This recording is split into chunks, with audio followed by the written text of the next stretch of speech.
Hey, what's going on, everybody? I just wanted to come on here and make this quick video talking about some comments that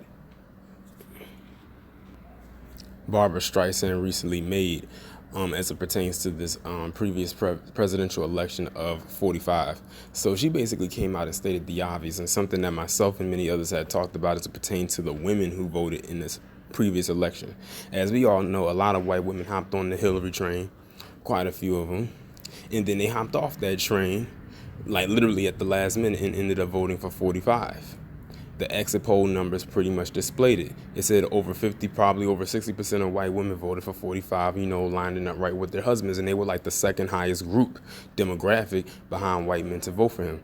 And basically what she said was that they voted because of the way that their husbands voted, and they pretty much had no mind set of their own, no thought process of their own. And to be quite honest and truthful, she wasn't lying. Like I said, she pointed out the obvious. And, kudos for her for calling it out, because it means one thing coming from us and a whole nother thing coming from like someone like myself. It'll fall on deaf ears. But to be honest, this could apply to not only them, but to us. And if y'all hear some noise in the background, that's because I'm currently at my job right now. So you might hear some intercom announcements and whatnot, but hopefully y'all can hear me.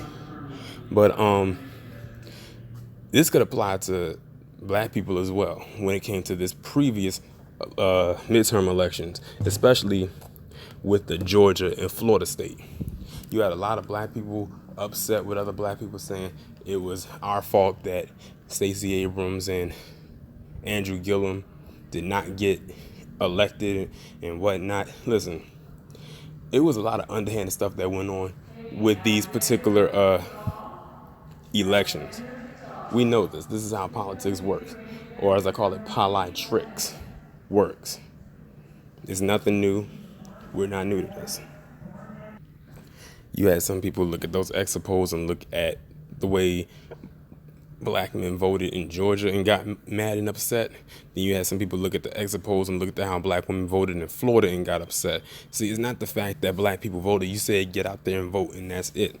You didn't state who they could vote for, but to be quite honest, you were really upset because if people either did not vote or they didn't vote the way that you wanted them to vote. That's really what you were mad at.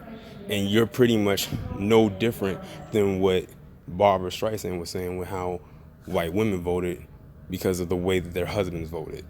Really no different. Besides, many of the people that they wanted us to vote for wasn't going to do nothing for us anyway. And they know that. Y'all just wanted a Democrat in there just because. Like Professor Black Truth and Jason Black and plenty of others have said, unless they come with a black agenda, they do not get our vote. And many of you still have not grasped that concept, because many of you truly, to be honest, are on that all lives matter train and don't even realize it. But that's really all I have to say as it pertains to this. Like I said, kudos to Barbara Streisand for calling out the obvious. We already knew this, but hey, I guess it means much more coming from her than it does from us. Y'all let me know what you think down in the comments. Like, share, subscribe. I'll talk to you in the next one.